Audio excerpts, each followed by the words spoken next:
வணக்கம் ஃப்ரெண்ட்ஸ், இது சூரியன் ஃபோன் உங்கள் சூரியகுமார். இப்போ சக்ஸஸ் ஸ்டோரி பார்த்துட்ருக்கோம். இதில் சக்ஸஸ் ஸ்டோரி பார்ட் 3 பார்க்க போகிறோம். பார்த்தீங்கன்னா, நீம் அப்புறம் வந்துட்டு என்ஐடிஎஸ், என்ஏபிஎஸ் அதிலலாம் வந்து அப்ரெண்டிஸ் ட்ரைனிங் நிறைய கொடுக்கல அப்படின்னு சொல்லிட்டு நான் கடந்த நாடாளுமன்ற தேர்தலில் சொல்லிட்டு இருந்தேன். அப்ரெண்டிஸ் ட்ரைனிங் வந்து நிறைய பேருக்கு கொடுக்காமலே இருந்தாங்க. ஆனால் தமிழக அரசுக்கு நான் கோரிக்கை வச்சதுனால பார்த்தீங்கன்னா, டிஎன்எஸ்டிசி, டிஎன்இபியில் அதிகமான அப்ரெண்டிஸ் ட்ரைனிங் கொடுங்கன்னு சொல்லிட்டு நான் கோரிக்கை வச்சேன். அதை தமிழக அரசு பரிசீலனை பண்ணி பார்த்தீங்கன்னா, டிஎன்இபி, டிஎன்எஸ்டிசியில் வந்து அதிகமான அப்ரெண்டிஸ் ட்ரைனிங் வந்து கொடுத்தாங்க. அதில் நிறைய மாணவர்கள் வந்து பயன்பெற்றிருப்பாங்க.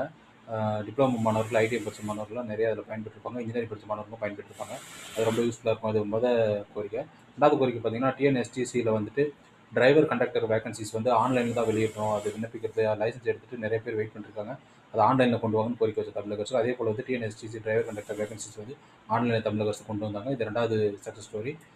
3வது கோரிக்கை என்னன்னு பார்த்தீங்கன்னா, இந்து சமய அறநிலைத்துறையில் வந்து பார்த்தீங்கன்னா, கோயில் வந்துட்டு பெண்கள் வந்து கர்ப்ப காலத்தில் தொட்டில் கட்டுறதுக்கு வந்து ஆலமரம், அரச மரம், வில்வ மரம் அதெல்லாம் மரங்கள் இருக்கும்.